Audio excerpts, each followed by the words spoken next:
ஒரு 2 வயரை வச்சு ஒரு 2 மோட்டரை வச்சு எப்படி ஃபேனை கிரியேட் பண்ணி எனக்கு தெரியும், நான் பண்ணிக்கிறேன் ஜாலியா.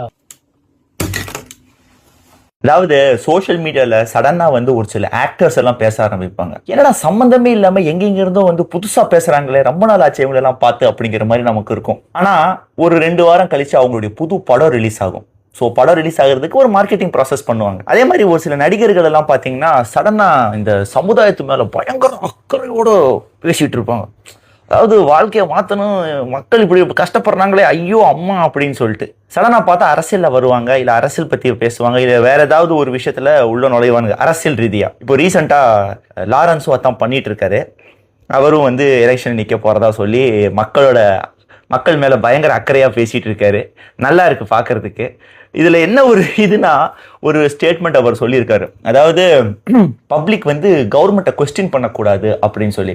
அப்புறம் என்ன மயிருக்கிற கவர்மெண்ட் இருக்குது லாரன்ஸ், நான் உங்ககிட்ட தான் தெரியாம கேட்கிறேன். அப்புறம் என்ன மயிருக்கு கவர்மெண்ட் இருக்குது? அப்ப நம்ம கேள்வி கேட்கல, அவரை பொத்திக்கிட்டு ஏத்துட்டு போய்க்கணுமா? இப்ப முந்தா நேத்து கூட ஒரு மினிஸ்டர் விவசாயிகள் கஷ்டப்படுறாங்க, என் கண்ணுக்கு ஒண்ணும் தெரியலையே அப்படின்னா, அப்ப அதுக்கு என்ன பதில் சொல்ல போற? நீ தெரியலன்னா பொத்திட்டு இருக்கணும். சும்மா வந்துட்டேன் அப்படிங்கிறதுக்காக இந்த கான்ட்ரவர்சி மாதிரிலாம் பேசிட்டு இருக்க கூடாது. புரியுதா?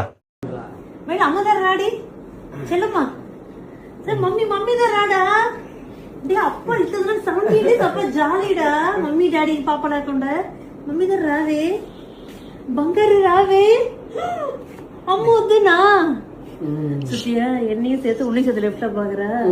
இவட சோறு ஊட்டுறது, கக்கா கலவறது, பாக்குறதெல்லாம் நானு. வரல இறங்கலையாமா?